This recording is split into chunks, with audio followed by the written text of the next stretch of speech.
Chiesa. A Rapallo, al Santuario Mariano di Montallegro, si sono conclusi i festeggiamenti patronali in onore di Maria con la celebrazione con lo scioglimento del voto che tradizionalmente richiama le autorità religiose ma le autorità civili, soprattutto al santuario che domina la città di Rapallo. Vediamo.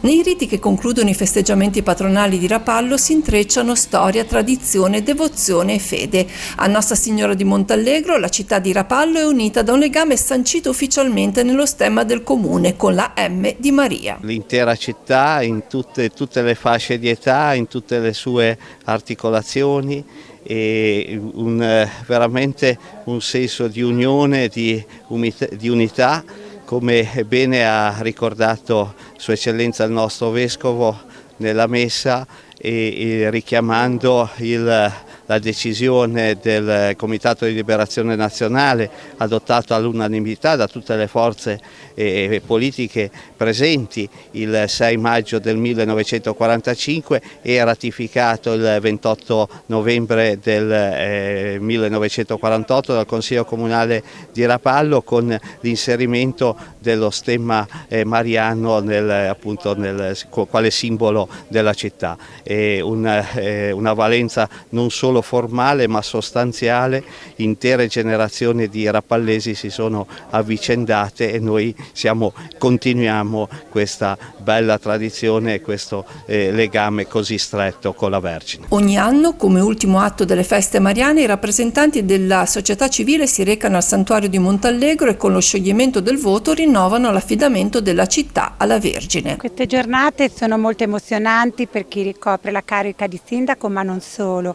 È un orgoglio per me partecipare in veste ufficiale e rappresentare la città, quindi tutta la città è stata vicino alle istituzioni, quindi al comune ma anche alla parrocchia, al santuario di Montallegro nelle 3 giornate delle feste, e anche oggi sono qui presenti per ricordare, per rafforzare il legame di tutti noi rappallini e rappallesi con il santuario di Nostra Signora di Montallegro e ringraziare la Madonna per tutto quello che ha sempre fatto per la nostra città. Il vescovo Giampio De Vasini è partito dall'alto la benedizione alla città prima dell'adempimento del voto, con tanto di atto sottoscritto tra gli altri dai sestieri. Per me la prima è anche il mio primo scioglimento del voto, perché io di domenica ho sempre lavorato ed è una roba molto emozionante, molto. L'impegno va sempre avanti, è sempre più dura, ci mettiamo davvero sangue, sudore e lacrime, ma andiamo avanti, non ci fermerà mai nessuno. Anche per me è un'emozione unica, l'ho desiderato tantissimo e quindi quest'anno per me è stata una gioia immensa. È un pensiero che comunque dura tutto l'anno, poi si concretizza nei 3 giorni delle feste, però ovviamente tutto quello che facciamo per preparare queste feste magari non si vede tanto, ma è una cosa concreta ed è in tutti noi, nei nostri cuori. Prendendo a spunto dalle parole del Vangelo domenicale, il Vescovo ha sottolineato l'elemento centrale della festa dei riti compiuti in questi giorni. Il motivo della vostra gioia non va ravvisato tanto nel fatto che quando Gesù è con voi le potenze del male non hanno il sopravvento, ma il motivo della vostra gioia è un altro. Il motivo della vostra gioia è che siete amati da Dio. Per la città di Rapallo un segno importante di unità da rinnovare giorno per giorno. Mi pare di cogliere così come la Madonna abbia avuto una cura particolare nel guardarci con una predilezione straordinaria qui sul monte, e ci ha lasciato questo impegno, di custodire questo lembo di paradiso, e noi ci dobbiamo prendere cura non soltanto del santuario, delle sue adiacenze, delle strade di accesso, e rendere la salita al santuario per tutti quelli che per un motivo o per l'altro salgono la più facile, la più bella possibile. Ma c'è qualcosa che va più in radice, cioè dobbiamo prendere cura vicendevolmente. Noi non abbiamo bisogno solo di strade efficienti, di lampioni, di buche riempite, abbiamo bisogno di guardare le persone, di guardarle negli occhi e di dirgli ci siamo, ma ci siamo davvero. In tante parti della diocesi c'è un riferimento alla Madonna di Montallegro, questo sicuramente. Io ad esempio sono cresciuto in una parrocchia di Chiavari e Rieva, avevamo il pellegrinaggio, c'è il pellegrinaggio alla Madonna di Montallegro. Tutto l'anno c'è un po' un riferimento comunque ad esempio a Rapallo delle persone a Montallegro, quindi tanti salgono in vari momenti della propria vita, del proprio anno. Sento che ogni tanto mi dicono sono andato a Montallegro, sono fatto una visita, una messa, cioè c'è un tenere viva la devozione anche in maniera molto personale, molto familiare di questo riferimento. Dal 23 maggio comincia invece proprio una preparazione più assidua, perché è l'inizio dell'attività dei nostri sestieri dell'andare a turno, quindi da qualche anno tra l'altro noi celebriamo proprio una messa insieme con Don Gianluca in Basilica, insieme ai sestieri, che dia l'avvio dal mandato, avrebbe da dire, a questa attività. Proprio i più giovani sentono con orgoglio, ecco, il fatto che c'è un riferimento alla Madonna. Ora il compito di noi pastori è quello di raccogliere questa forte cifra identitaria, questa bella collaudata tradizione che è stata consegnata evidentemente dalle persone più anziane, però è stata trasmessa, ecco, la fiaccola. Sta a noi metterci dell'olio per capire che non si tratta solo di mettere una firma su un atto ancorché pubblico, non si tratta semplicemente di fare con insistenza una sfida anche contro se stessi, contro il sonno, per venire alla novena nel cuore della notte. Si tratta si parte con questa molla e poi però bisogna poi camminare. Ecco, il nostro compito è quello di raccogliere tutto questo, di non disperderlo, di custodirlo, ma nello stesso tempo anche di dire che il meglio si dilaziona, ecco, nel tempo. La Madonna non è soltanto 23 giugno, inizio della novena, o 23 maggio, inizio della raccolta nelle case, e fino allo scioglimento del voto. La Madonna, cioè Gesù, cioè la fede, si accompagna alla nostra vita, e noi abbiamo bisogno di momenti forti. Abbiamo bisogno di momenti forti perché dobbiamo un po' guardarci in faccia e dire: ci crediamo, ci scommettiamo. Sì, il Vangelo di oggi diceva che Gesù ne ha mandati 72, ecco qua abbiamo superato, ecco, questa cifra, questa soglia. E mi piaceva anche poi dire, ecco, che fra la parrocchia dei Santi Gervasio e Protasio e il santuario c'è veramente ci unisce Maria, non c'è nessun genere e la gente che sale qui trova la parrocchia, la gente che scende in parrocchia trova il santuario, perché davvero, ecco, c'è qualcosa di trasversale, ecco, che proprio si respira. Questo mi pare che le persone più attente lo colgono. Ci spostiamo in Val Fontana Buona. Dopo 3 anni di lavori, la comunità di Sant'Ambrogio di Cornia, nel comune di Moconesi, ha potuto inaugurare i lavori di rifacimento dei tetti, delle 3 navate e dei prospetti laterali. Un intervento molto complesso che ha richiesto l'intervento di ditte del territorio. Vediamo.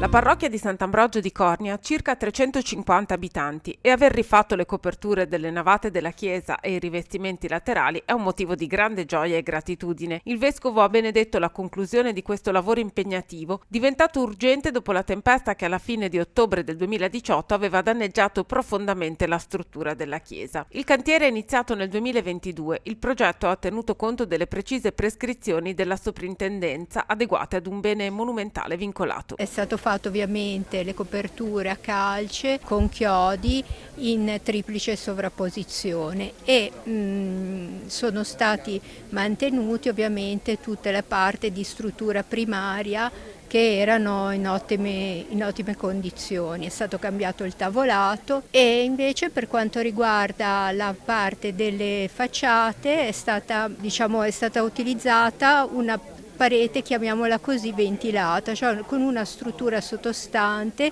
di travetti, un po' come un tetto, dove sono state chiodate le lastre di ardesia. Queste però sono in duplice sovrapposizione, non in triplice sovrapposizione. Le lastre del basamento sono state sostituite perché ormai non avevano più le caratteristiche da poter essere mantenute, quindi sono state sostituite. Le prime testimonianze registrate della presenza della chiesa in questa zona collinare che sovrasta il fondovalle della Fontana Buona risalgono al 1600. La copertura era piuttosto recente perché eseguita con una tecnica in uso negli anni 70, ma questo non è bastato per evitare il danno. La parrocchia ha voluto coinvolgere le ditte del territorio, un tempo terra di Cave d'Ardesia. Sono 4 quelle che ancora oggi estraggono e lavorano la pietra nera proprio nella frazione di Cornia. Questo ha garantito una manodopera precisa sia nella produzione delle lastre prescritte per la copertura che nella loro posa. Le lastre di Ardesia hanno una particolarità: queste utilizzate sono al di sotto del centimetro, perché appunto la soprintendenza ci aveva autorizzato però che utilizzando questo tipo di ardesia, che hanno dovuto appunto metterle in produzione perché comunque sono tutte sul centimetro. È stato un intervento facile perché abbiamo trovato manovalanze del posto bravissimi, quindi è stato quasi una passeggiata. Abbiamo cominciato la parte alta a fare il tetto e mano a mano siamo sempre scesi, siamo arrivati alla facciata e poi per ultima cosa abbiamo messo queste ardesie più basse, più scure. Proprio in ragione della sua posizione particolare, la chiesa di Cornia è esposta al vento e i danni del 2018 lo testimoniano. Per questo il progetto ha previsto una variante specifica. La soprintendenza ha accettato una variante su una parte della muratura perché è particolarmente esposta al vento e quindi ci ha permesso di utilizzare ganci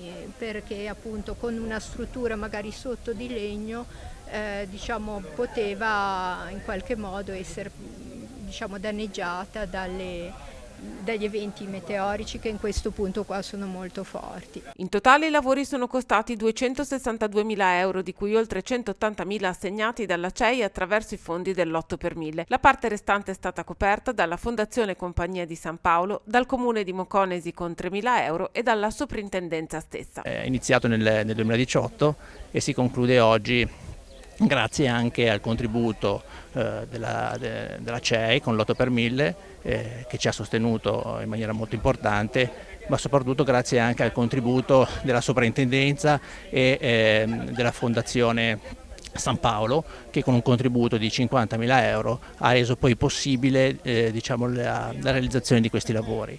Inizialmente il progetto era molto ambizioso, volevamo restaurare totalmente la nostra parrocchia, in realtà poi noi ci siamo dovuti un attimino ridimensionare fino al rifacimento appunto delle coperture e dei rivestimenti.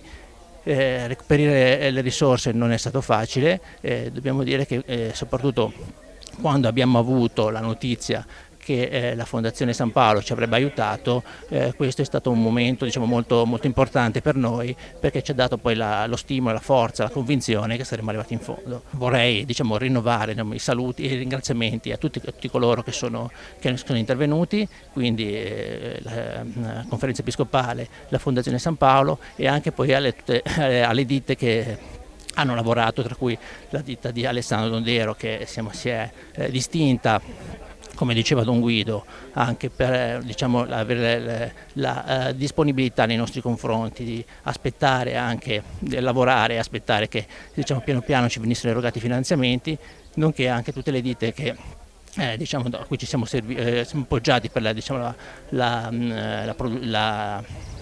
le forniture delle lastre, che sono tutte qua di Cornia, che vorrei elencare, che comunque sono la ditta MNV, la ditta Ardesia Doc di Dondero e la ditta di Dondero Carlo e Andrea, che in questi ci sono stati vicine e in qualche modo ci hanno anche loro supportato per la realizzazione di questi lavori. Andiamo a Sestri Levante. La parrocchia di Pila ha celebrato i festeggiamenti in onore di Nostra Signora delle Grazie.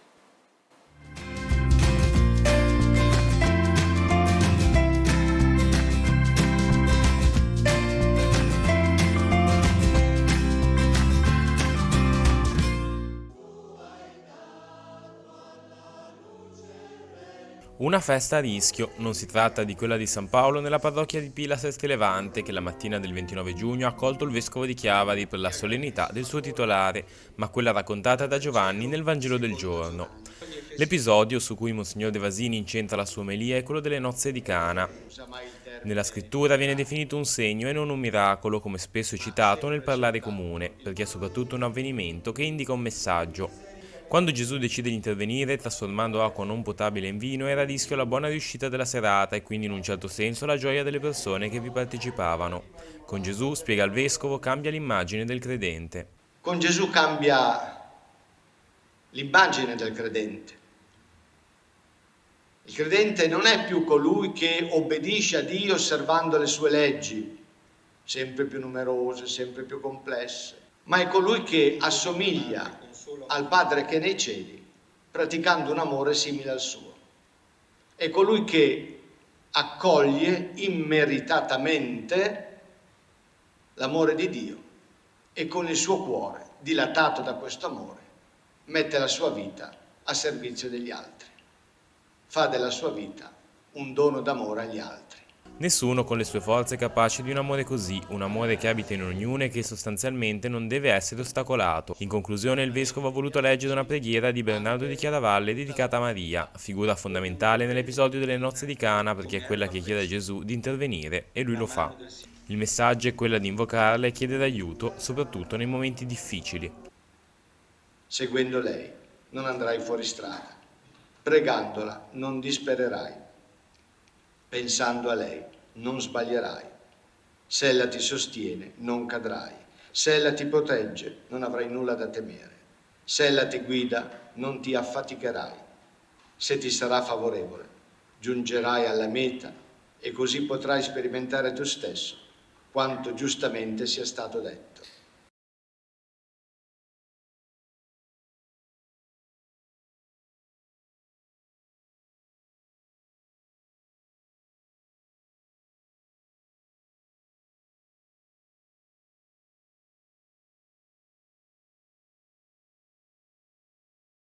Sono molte le comunità della nostra diocesi che celebrano le feste in onore di San Pietro. Questa settimana vi portiamo a Croce di Orero, un piccolo paese nella parte più alta della Val Fontana Buona. La comunità, come detto, è piccola, ma ha voluto rinnovare la devozione nei confronti di San Pietro perché quest'anno c'è stato un motivo di festa particolare. Gli abitanti hanno voluto ricordare i 100 anni dall'arca processionale.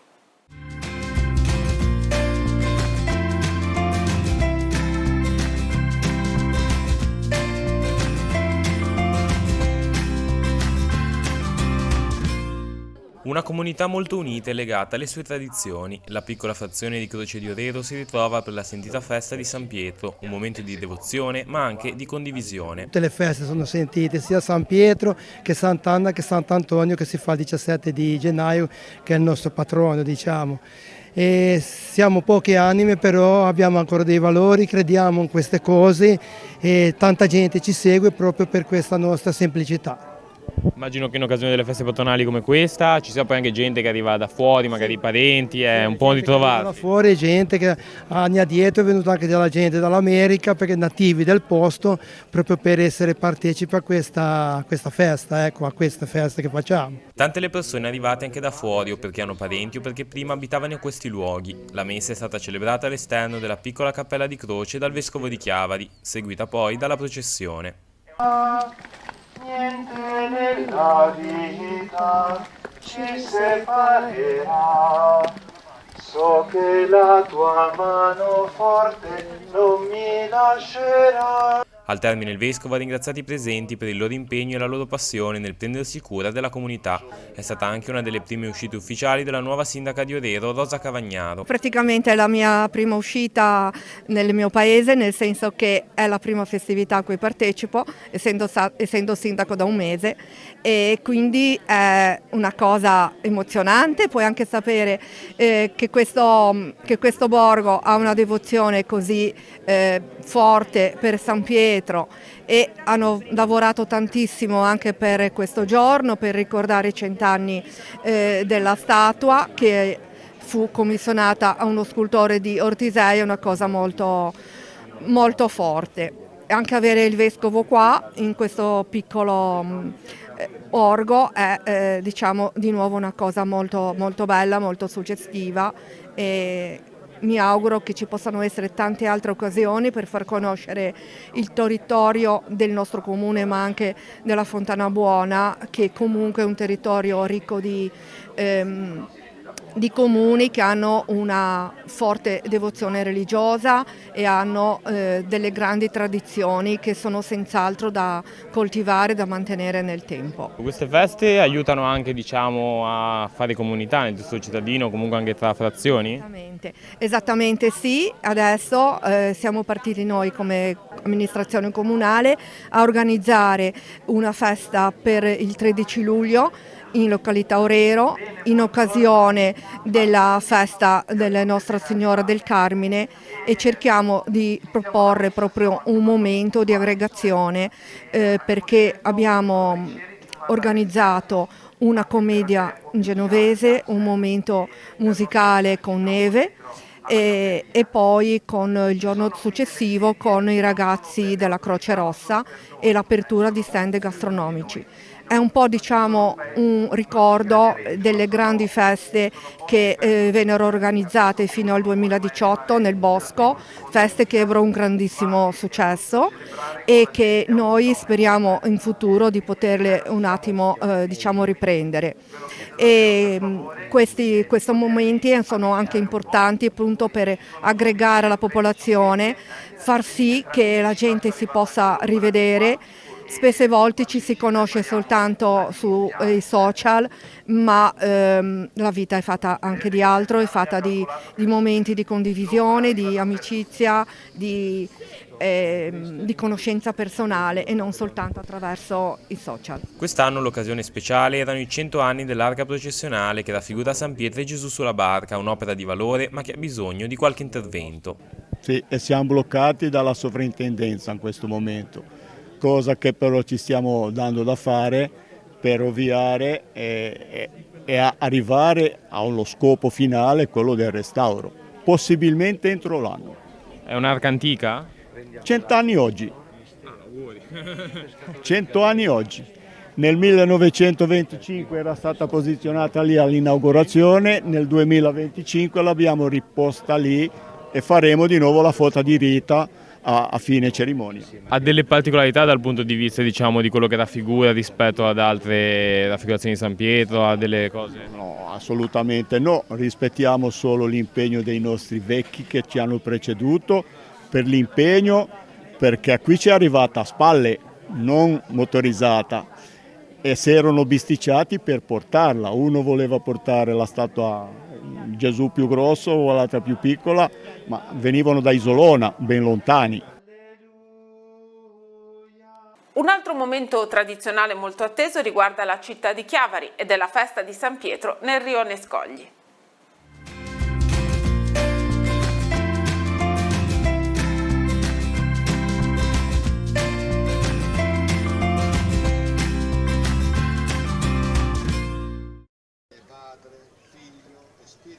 La benedizione della corona di alloro e il suo trasporto al largo per ricordare tutti i caduti del mare. Si è conclusa così nel quartiere degli Scogli a Chiavari la messa presieduta dal vescovo De Vasini in occasione della festa di San Pietro, patrono del rione della parrocchia di Bacezza. Una celebrazione molto partecipata, animata dal coro e dalla banda, che ha visto la presenza anche del sindaco e delle diverse autorità civili e militari e che quest'anno è coincisa con i 40 anni di fondazione dell'associazione Pro Scogli. È un momento particolare, siamo molto soddisfatti, abbiamo avuto come ospiti le autorità cittadine e militari, oltre che il vescovo diocesano, e quindi siamo onorati di questo. Nell'omelia Monsignor De Vasini ha proposto una riflessione sul Vangelo della domenica, in cui Gesù chiede ai discepoli: voi chi dite che io sia?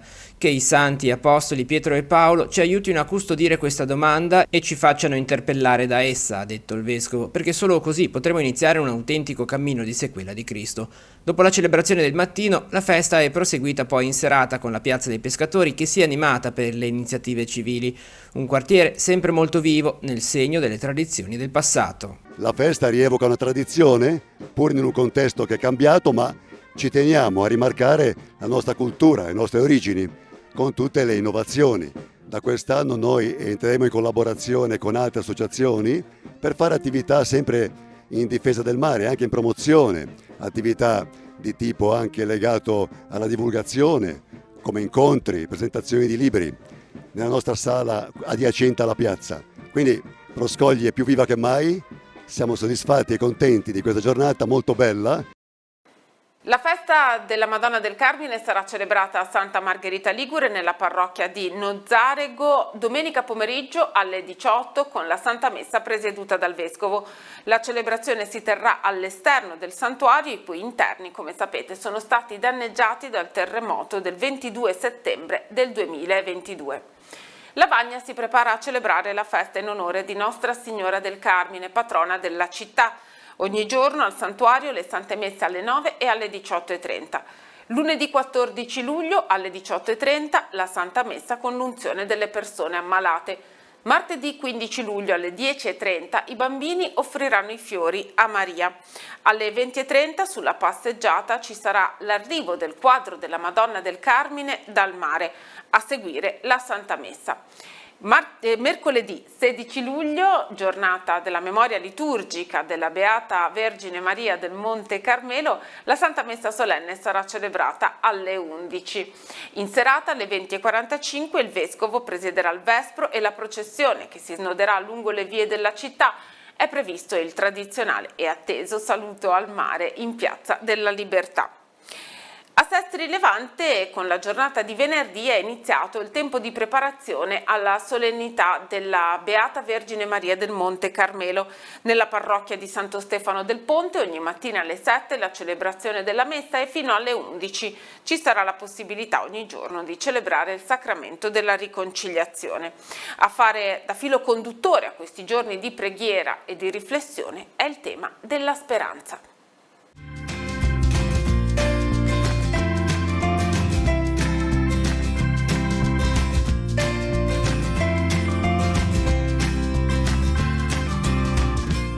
Ripetere un rito può essere un gesto meccanico oppure no. La parrocchia di Santo Stefano del Ponte a Sestri Levante ha scelto la seconda opzione. Il Consiglio pastorale parrocchiale desidera coinvolgere la comunità nel tempo di preparazione alla festa della Madonna del Carmine con alcuni gesti. La messa alle 7 ogni mattina a partire da venerdì 11 luglio fino a sabato 19 luglio e la possibilità di accostarsi al sacramento della riconciliazione ogni mattina fino alle 11, ma soprattutto con il desiderio. Proprio i parrocchiani, la comunità insieme, quindi non è una cosa che parte solo da me, ha desiderio di entrare dentro questa virtù della fede cristiana, che è la speranza. Le novene più sentite sono quelle che si snodano all'alba, proprio al primo chiarore. È come una sfida, è la sfida della speranza di fronte alla notte che appesantisce il cuore. Vogliamo svegliare l'aurora, come dice anche un salmo, vogliamo svegliare dentro di noi qualcosa che sorge. E questo si snoda dentro un percorso, un cammino spirituale per arrivare alla festa, non tanto come una cosa che sappiamo già, ma qualcosa che continuamente si rinnova noi e si rinnova nella nostra vita in modo sempre con una novità, che è una novità che appartiene all'esperienza spirituale di ciascuno, non semplicemente una data scritta nel calendario. Il 16 luglio, memoria dell'apparizione della Vergine al Monte Carmelo, alle 14:30 nella cappella dell'ospedale di Sestri Levante sarà celebrata la messa e saranno consegnati gli scapolari. Il 17 luglio alle 21 la processione al cimitero con l'arca di Nostra Signora del Carmelo. Venerdì 18 luglio alle 18 l'incontro con le famiglie, poi la vigilia al 19 e la festa, domenica 20 luglio. Quello che la parrocchia propone quindi è un cammino che, come il pellegrinaggio nel Giubileo, riempie di senso e di consistenza la persona che lo compie. Innanzitutto vorremmo spogliare la parola speranza della dimensione retorica. Oggi si può veramente spendere la parola speranza ogni dove, a ogni momento. Spesso riconosciamo che quando si parla di qualcosa con tanta insistenza è perché non esiste dentro il cuore, non esiste dentro di noi. Vorremmo invece lentamente far sì che diventi una dimensione dell'anima, della realtà spirituale di ciascuno di noi, la parola speranza. E troviamo alcune linee, alcuni indizi di questa speranza. Innanzitutto la speranza oggi, in questo tempo che a volte ci vede con il cuore un po' oppresso, un po' demotivato, appesantito da tutto quello che accade e di quello che si fa anche rumore intorno a noi, rumore mediatico, vorremmo che la speranza non fosse più ridotta a una piccola speranza, che a volte tendenzialmente è una speranza privata. Ciascuno di noi ha quelle piccole speranze, una buona vacanza, che ci sia il sole, un buon risultato lavorativo oppure scolastico. Ecco, quelle speranze private, piccole. Aprirci ad una speranza più grande, che non vuole essere però neanche quella dimensione, a volte un po' esoterica della religione, che fa della speranza qualcosa di un altrove, di un'altra vita, di un altro posto, di un altro mondo. Ecco, vorremmo trovare l'esperienza della speranza come un qualcosa che riguarda tutti noi, la nostra comunità, ma tutta la gente con cui condividiamo la vita. Non la mia speranza, ma una speranza che possa vederci tutti insieme a costruirla, a desiderarla. Oggi c'è questa possibilità? Questa è per noi la domanda che ci stiamo facendo, e vorremmo che il Vangelo, la Sacra Scrittura, ci restituisse una speranza non solo per noi, come per Maria. L'annuncio che è stato dato a lei non è stata una speranza per lei, per la sua vita privata, ma per tutto il popolo. Ritorniamo in Val Fontana Buona perché la parrocchia di Coreglia ha ospitato la celebrazione che ha concluso idealmente l'anno sociale del Serra Club del Tigullio. Il sodalizio impegnato nel sostegno ai seminaristi e ai sacerdoti della nostra diocesi.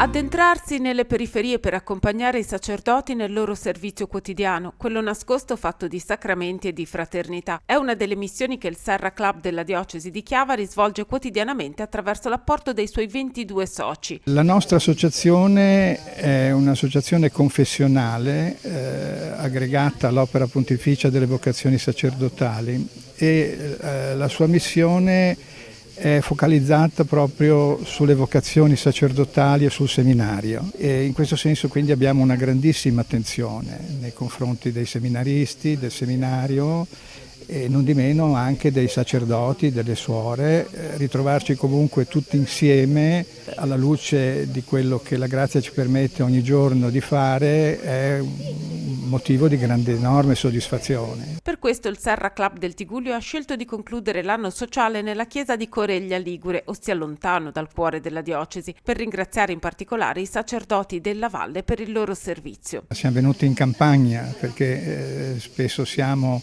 nei centri urbani, siamo nelle basiliche, siamo nei cattedrali, quindi abbiamo voluto proprio muoverci in campagna, che ci ha gratificato con questa tiepida frescura rispetto al calore che c'è giù in città. Come sempre il Vescovo ci gratifica con la sua presenza e con la sua attenzione, quindi è un momento per noi fondamentale. È importante che è stata scelta la parrocchia di Coreglia come una parrocchia proprio della periferia. Serra Club che dà un aiuto in tutti i sensi, anche un aiuto concreto, ma di vicinanza e quant'altro per i seminaristi e i sacerdoti. Ci fa piacere che ci trova anche sul campo di missione dove siamo stati mandati in varie parrocchie, quindi per me è importante anche questo fatto che siamo incontrati